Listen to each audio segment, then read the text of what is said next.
Hi കാരണം മൂന്നാമത്തെ ക്ലാസ്സിലേക്ക് കടക്കാണ് അല്പം ലാഗായിപ്പോണ്ട്. എന്നാലും അതിനേക്കാൾ വേഗതയിൽ നമ്മൾ സെഷൻ കൊണ്ടുപോകും.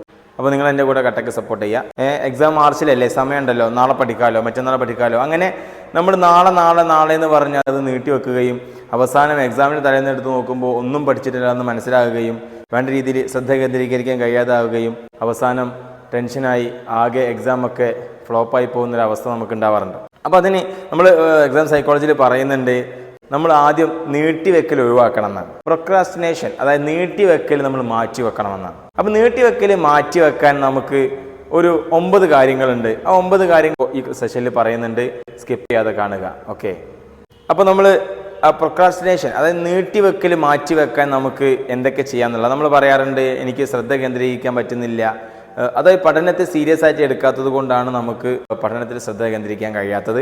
നീട്ടിവെക്കൽ മാറ്റിവെക്കാൻ ചില തന്ത്രങ്ങളുണ്ട്. ആ തന്ത്രങ്ങൾ ഒന്നാമതെന്ന് പറഞ്ഞാൽ നമുക്കൊരു ലക്ഷ്യം ഉണ്ടാവണം എന്നുള്ളതാണ്. ലക്ഷ്യം എന്ന് പറയുന്നത് നമ്മുടെ ഗോളുകൾ എപ്പോഴും സ്മാർട്ടായിരിക്കണം. സ്മാർട്ട് എന്ന് പറയുന്നത് എസ് എന്ന് പറഞ്ഞാൽ എന്താണ്, സ്പെസിഫിക് ആണ്, അതായത് വ്യക്തമായിരിക്കണം.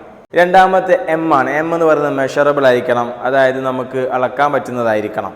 മൂന്നാമത് നമുക്ക് അച്ചീവബിൾ ആയിരിക്കണം, അതായത് കൈവരിക്കാൻ കഴിയുന്നതായിരിക്കണം. 6 എന്ന് പറയുന്നത് റിയലിസ്റ്റിക് ആണ്, യാഥാർത്ഥ്യമായിരിക്കണം. ടി ആണ്. ടി എന്ന് പറയുന്നത് ടൈം ബൗണ്ട് ആയിരിക്കണം, നമുക്കൊരു സമയബന്ധിതമായിട്ട് ചെയ്യാൻ പറ്റുന്ന കാര്യമായിരിക്കണം.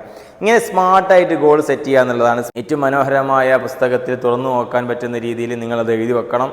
എത്ര മാർക്ക്, എത്ര സ്കോർ നിങ്ങൾ എന്ത് ചെയ്യും ഈ എക്സാമിന് നിങ്ങൾ വാങ്ങുമെന്നുള്ളത് കൃത്യമായിട്ട് എഴുതി വെക്കുക.